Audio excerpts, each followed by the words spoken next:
Alright, here's what just happened in France. On September 10th, the streets of Paris and cities all across the country exploded with protest. The movement is called Block Everything, and that's exactly what it tried to do. People blocked highways, they set fires, they clashed with riot police.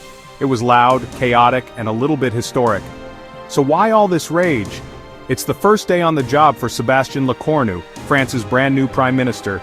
He's stepping in after the last government, led by François Bayrou, collapsed just 2 days earlier. Lecornu is President Macron's close ally. His appointment has set off a political firestorm. Now get this, French authorities deployed a staggering 80,000 police officers and gendarmes. That's the biggest show of force since the Yellow Vest protests back in 2018. And still, the crowds were massive. Official numbers say 200,000 people protested nationwide, some unions say it was even higher. By the end of the day, police made over 450 arrests.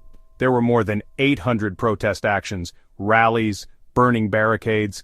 These protests aren't just about Lecornu, they're a direct response to years of political and economic frustration under Macron.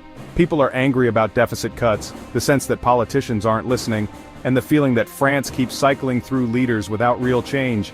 And here's the wild part, the protests are totally decentralized. No single leader, no clear demands, just a tidal wave of anger and a call for Macron to step down before his term ends in 2027.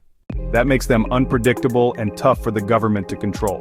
So what's next? No one really knows. France is on edge, and the world is watching to see if this is the start of something even bigger.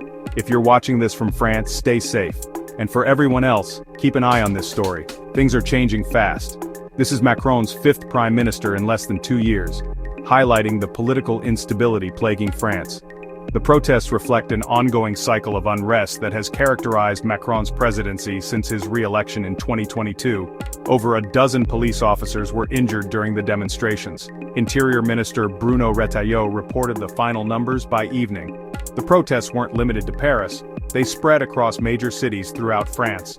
Public transportation was severely disrupted, with metro stations closed and trains cancelled. The economic cost of the disruption is still being calculated. Social media played a crucial role in organizing these decentralized protests. Lecornu faces the enormous challenge of governing a deeply divided France. Political analysts warn this could be just the beginning of a prolonged period of instability. European leaders are watching closely as France, a cornerstone of the EU, faces this political crisis.